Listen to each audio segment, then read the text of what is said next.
தூரப்பார்வை, ஹைப்பர்மெட்ரோஃபியா. ஹைப்பர்மெட்ரோஃபியா அப்படின்றது வந்து தூரப்பார்வை குறைபாட்டுக்கான medical name. இப்போது டாப்பிக்கு கீழேயே உங்களுக்கு பிக்சர் கொடுத்துருக்காங்க பாருங்கள். படம் 2.17. ஃபஸ்ட்டு வந்து தூரப்பார்வை குறைபாடுடைய கண். இப்போ ஃபஸ்ட்டு இருக்கிறது வந்து தூரப்பார்வை குறைபாடு இருக்கிற கண். ஆக்சுவலாக அதில் என்ன பிரச்சனை அப்படின்னா, இந்த படுற பிம்பம், ஒரு பொருள்லேருந்து வந்து படுற ஒளிக்கதிரோட பிம்பம் வந்து அந்த விழித்திரையில் விழாமல் விழித்திரையை தாண்டி போய் விழுந்துருது. அதனால் அதில் பொருளை வந்து தெளிவாக பார்க்க முடியல. இதுவே பிக்சரில் பாருங்கள், தூரப்பார்வை குறைபாடு சரி செய்யப்பட்ட கண். இப்போ என்னென்னா, அதுக்கு முன்னாடி ஒரு குவி லென்ஸை வச்சு அந்த பார்வை குறைபாடை சரி செஞ்சு இப்போது ஒரு லென்ஸ் வச்சதுனால அதிலிருந்து வர்ற ஒளி வந்து கரெக்டாக விழித்திரையில் விழற மாதிரி பண்ணியிருக்காங்க. இது வந்து தூரப்பார்வை குறைபாடு, அது சரி செய்கிறதுக்கான பிக்சர். ஓகே, இப்போது டாபிக் பார்க்கலாம். தூரப்பார்வை என்று அழைக்கப்படும் ஹைப்பர்மெட்ரோஃபியா குறைபாடானது விழிக்கோளம் சுருங்குவதால் ஏற்படுகிறது. இப்போ நம்ம கிட்ட பார்வை பார்க்கும்போது பார்த்தோம், அந்த விழிக்கோளம் பால் ஷேப் வந்து நீண்டுருது அப்படின்னு. இந்த தூரப்பார்வையில் என்ன ஆயிடுதுன்னா, அது வந்து சுருங்கி போயிடுது.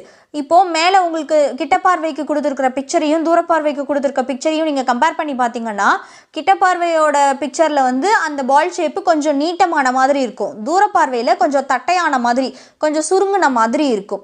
இக்குறைபாடு உடைய மனிதர்களால் தொலைவில் உள்ள பொருள்களை தெளிவாக காண முடியும், ஆனால் அருகில் உள்ள பொருளை தெளிவாக காண முடியாது.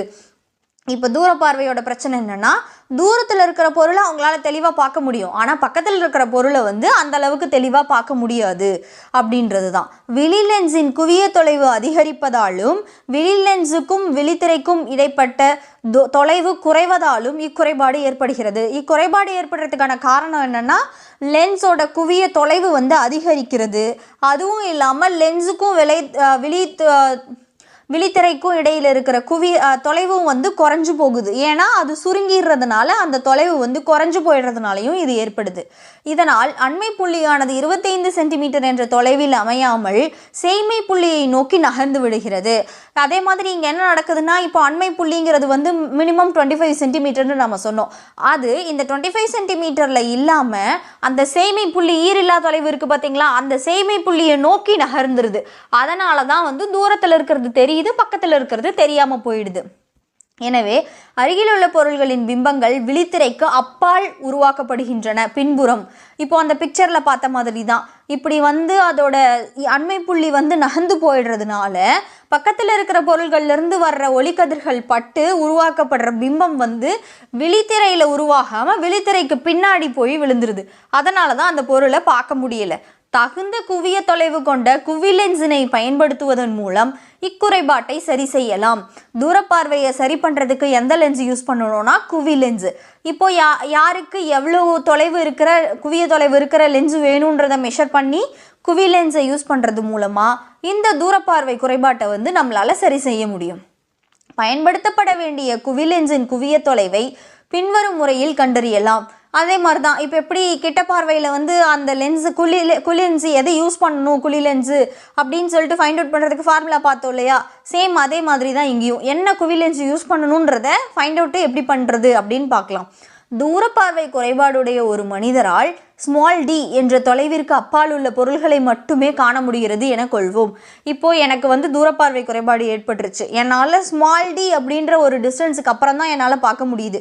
அப்படின்னா எனக்கு வந்து ஒரு 10 மீட்டர் வரைக்கும் இருக்கிறதெல்லாம் தெரியல தெளிவாக, 10 மீட்டருக்கு அப்புறம் இருக்கிறது தான் தெளிவாக தெரியுது அப்படின்னு நான் வச்சுக்கிறேன். அப்போது அந்த 10 மீட்டருங்கிறது தான் d.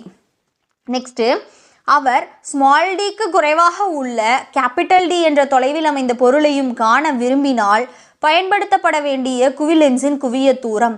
இப்போ அவர் என்ன பண்ணுறாரு அப்படின்னா, அந்த Dன்ற 10 மீட்டருக்கும் முன்னாடி ஒரு 7 மீட்டரில் D, 7 மீட்டர் Dன்னு வச்சுக்கிறேன்.